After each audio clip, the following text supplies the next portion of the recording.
Welcome to r/Maliciouscompliance, where a sexist customer gets a taste of justice. Our next Reddit post is from unlimitedpatience. Many years ago, I worked at a car dealership. The attached service garage was small, and I was the only licensed mechanic. I'm a woman, and I would occasionally have issues with male customers. They would second-guess my diagnoses, watch me while I worked on their cars from the bay door, and double-check my work in the parking lot, etc. I didn't deal with customers directly, and I would often get my apprentice to pull cars in and out of the shop for me. This morning in particular, we were really busy, so my apprentice was busy. The service advisor left a work order and keys at the parts counter, and I went out the front through service to get the car. The car just needed a service campaign, which was an update done with a scan tool. It takes about 10 minutes. The customer was planning on waiting, and he was just sitting in the lounge. When he saw me with his keys in his hand, he immediately stood up, alarmed. I was hustling, so I walked right by him and out the door. I missed the following conversation, but according to the customer service advisor, who's also female, this is what was said. "Who's that chick? Is she going to be working on my car? I don't want her working on my car." The other tech is out at the moment, so it's going to be quite a wait until someone else can look at your car. "That's fine. I'll wait for a guy. I don't want that chick touching my car." Understood. The advisor comes to let me know, and I pull the car out and put the work order and keys back on the counter, nonplussed.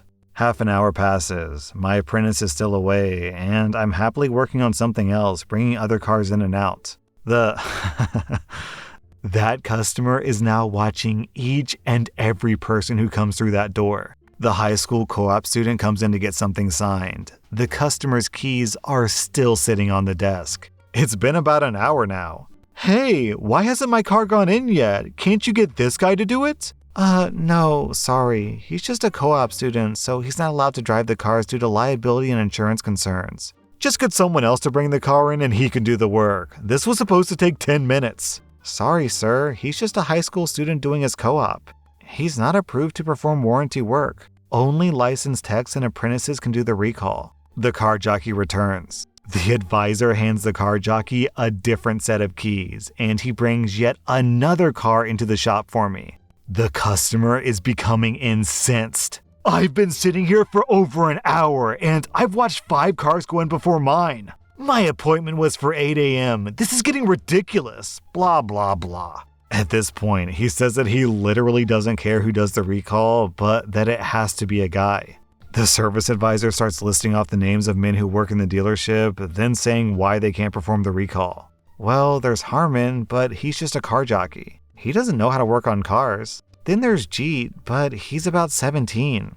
I wouldn't want him doing the recall personally. I guess we could ask Mike, but Mike is the parts guy. He doesn't know how to use the scan tool. The detailers are all men, but they know nothing about cars. The customer is fuming at this point, and he demands to talk to the service manager. The manager comes out of his office and guides the customer into the garage. He's pretty old school. He lights up a cigarette standing at the end of my bay and points at me. "That's my best technician. Those guys take orders from her. You can either wait for her to finish what she's working on, and then you can ask if she's still willing to do your work, or you can take your car somewhere else." The guy was pretty shook up at this point, and he just took his car and left. It had been 2 hours since he'd first arrived. I don't think we ever saw him again, which wasn't much of a loss, all things considered.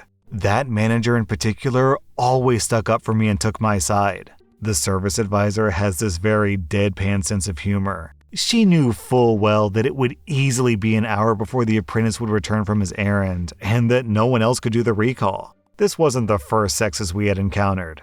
This reminds me of a TikTok I saw where this girl was playing a game and someone in chat was like, "Oh, you're just a girl? Go back to the kitchen." And she was like, "Oh, you're a guy? Build me a roof. Go make me some money, wallet. Why are you talking to me instead of mowing the lawn, wallet?" And it's just like, why is working on a car a guy thing? I'm a guy and I don't know the first thing about fixing a car.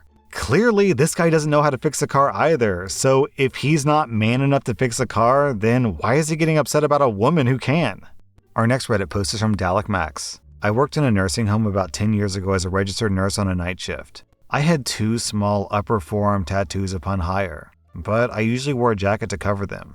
This was never an issue if I had my jacket off. I always just struck up a conversation about my ink and the meaning behind it. One day, the director of nursing announced that all tattoos must be covered at all times so that we don't offend the residents or visitors. Okay, I worked at night with patients who had memory issues, so sure, whatever. I don't want to offend anyone. So, time for malicious compliance. Towards the end of my shift, I remembered the new rule. Management would be in soon, so I took 2 large pieces of silk tape and covered my tattoos to prove the point. Management noticed the tape and said, "OP, what happened to your arms?" "Oh, well, you guys made that new rule that all tattoos had to be covered, so I covered mine." "Oh, I didn't know you had tattoos." My point exactly. You noticed the tape, yet never noticed my ink. Soon after, the rule was thrown out. Down in the comments, we had this story from Miguel-odon. I knew a swim instructor who had a tattoo on his shoulder of a naked woman straddling an atomic bomb. He had to draw a swimsuit on her with a Sharpie every day. Our next Reddit post is from Fangore. I used to sell pool and hot tub chemicals. Part of the job was testing customers' pool and hot tub water to see what chemicals they needed. If you don't take care of your pool or check it often, then you need a lot of chemicals to fix the mess you've made, particularly if you use chlorine pucks. They generally have such a low pH level that it burns away at your heater coil and it causes you to have copper in your water. Well, a couple of years ago, a customer came up to me to test their pool water. It was a complete mess, and it had a bunch of copper in it. This isn't the exact conversation because it was a while ago, but these are the main points. Yeah, so the main issue is that your pH is too low, so it's making your chlorine less effective, and you have copper in your water. Yeah, just get me the stuff I need to fix it. I go and grab all the chemicals he needs and I put it on the counter. How much is all this gonna cost? Around $250. I'm not paying that much. Is all of this really necessary? Yeah, your water won't be able to hold chlorine. Also, you need to get all that copper out. If you oxidize copper with a shock, it's gonna stain parts of your pool and can even tint your hair green. My daughter is having a pool party next weekend, and I just want the pool to have chlorine for then. Yeah, and you need all these chemicals to make sure you're good to go. Can't you just put everything else away and only give me the chlorine? Fine, I'm not gonna argue with this guy. I don't work on commission. Fast forward a couple of days later, and the customer's wife came in. It was subtle, but you could tell that her hair had a funny tint to it. She asked for all the chemicals that I recommended to her husband, and she paid with zero hesitation. The husband never came in ever again, and his wife took care of the pool from that moment forward. The next time the wife came in, it looked like her hair had been dyed the original blonde color that she used to have. So there's so much like behind the scenes drama with this post. The obvious one, of course, is the fight that the wife had with the husband because he didn't do his job properly, so yeah, he's probably sleeping in the doghouse. Then, on top of that, there's the panic of all these, who knows, I guess teenage girls, 12-year-old girls, 10-year-old girls, who knows, who are freaking out because their hair's been dyed some weird color and suddenly they think, oh, I'm ugly, what do I do? My hair's green or whatever. So this guy has to deal with his daughter being mad at him too. Then you got the added rage of the parents of all those girls who are also upset at this guy because he dyed their hair some weird color without their consent. So they're pissed off at him too. Suffice to say, that guy is not having a good week. Also, down in the comments, we have this story from daspaceasians. I once had a customer call and ask me what to do with a dead cat in the bottom of their pool. I told them to remove it and dispose of it properly. They asked me what to do with the cat's soul. I told my boss about that, and my boss just looked at me. What the F, man? I don't know. Just tell her to call the church or something. Yeah, OP, just tell her to go to the Catholic church. Our next Reddit post is from ttbmips. When I was a freshman in college, I had a math teacher who was very strict about how she taught and how she expected us to learn. For example, she would force students to take notes, and if they didn't, she would make them leave.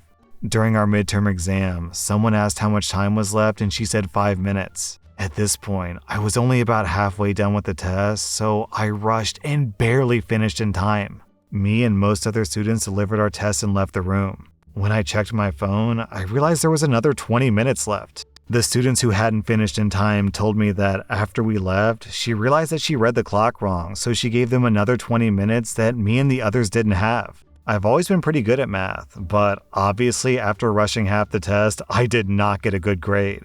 The part that I didn't rush was perfect though. The next class, after showing us our results, she said that we had to develop a strategy to improve our grades. She said that if we created a plan, stuck to it, and provided evidence of us doing it, then she would give us some extra credit. What she expected us to do was say something like, "I'll practice every week," and then submit pictures of us doing it as evidence, or something like that. Now, while I didn't blame her for reading the clock wrong, I did blame the fact that I thought that I only had 5 minutes left for not doing well on the test. I was confident that I could have gotten a perfect grade on that test if I had the extra 20 minutes. And so, what I said that I would do was bring a watch to the next exam. Was it an arrogant thing to say? Yes. But I also thought that it was stupid to follow along with her plan to micromanage our studies. But she got mad at me and said that if I didn't do anything else, I would fail the final for sure. But I assured her that the watch was more than enough for me to do better. A few months later, on the day of the final, I submitted a picture of a watch on my wrist as evidence for sticking with my strategy. I got a perfect grade on the final.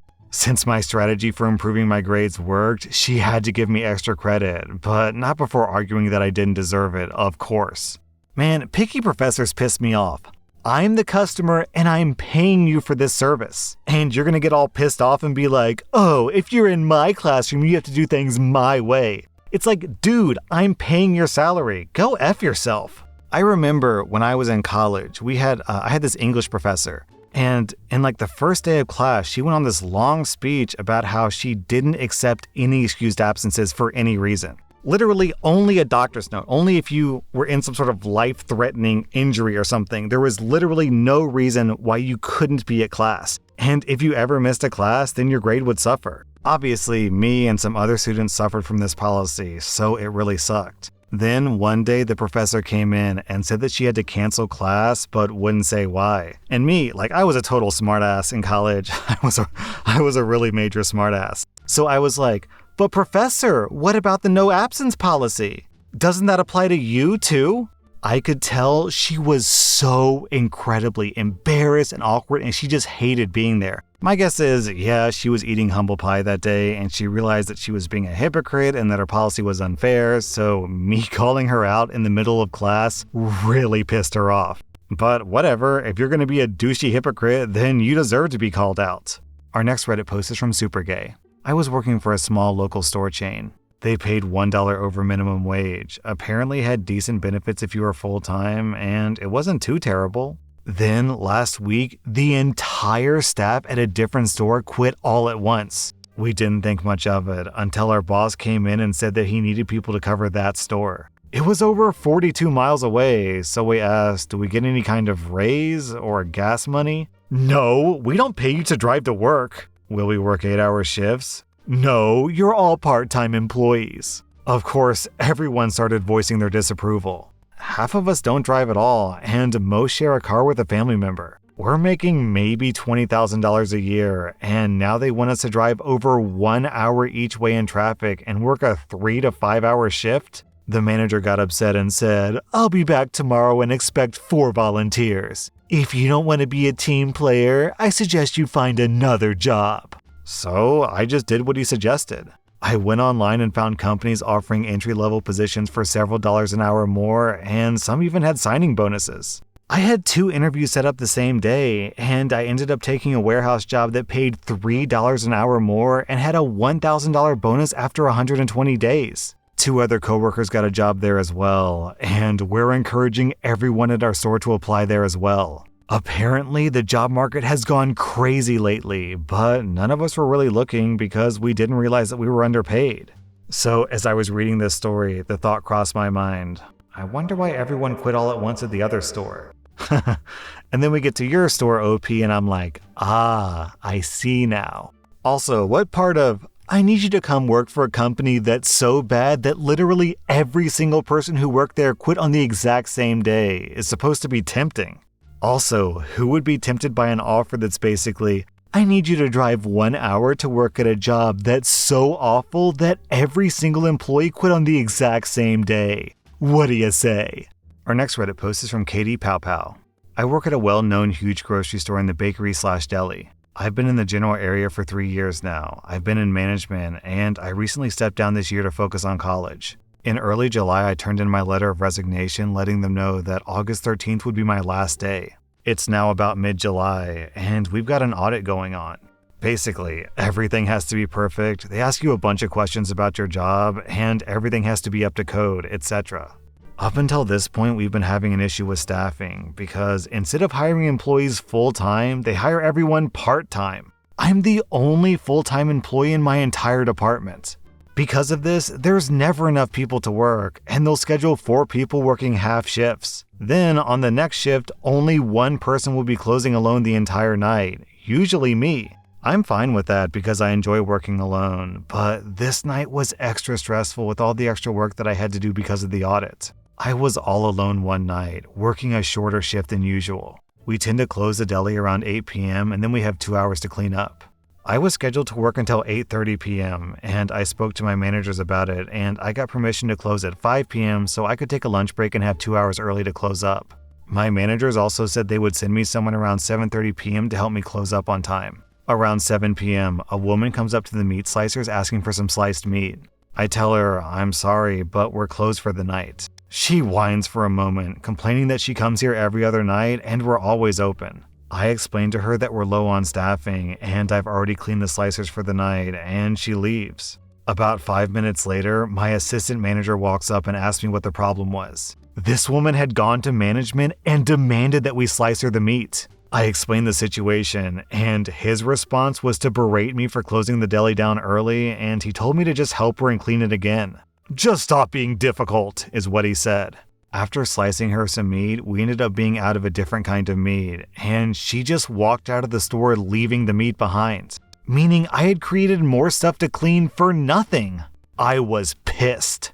I took a walk to cool down, and I went to find my buddy who was supposed to come over at 7:30 p.m. to ask him when he was coming over. When I found him, he told me that he wouldn't be able to come over because the assistant manager had just given him a long list of stuff to do for the rest of the night. That pissed me off even more. I found the assistant manager and I was like, dude, what the hell? I reiterated that I was leaving at 8:30 p.m. and I needed the help. And he told me once again to stop being difficult and just get it all done. I told him there was no way that I was getting everything done in time, and my schedule says I leave at 8:30, so I'm leaving at 8:30, regardless of how much stuff is left to do. I guess he hadn't gotten the memo that I was quitting soon, and so in response, he told me, if you can't do your job well enough, then maybe you should start looking for another job.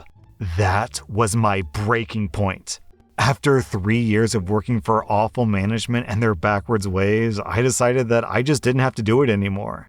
I told him, okay.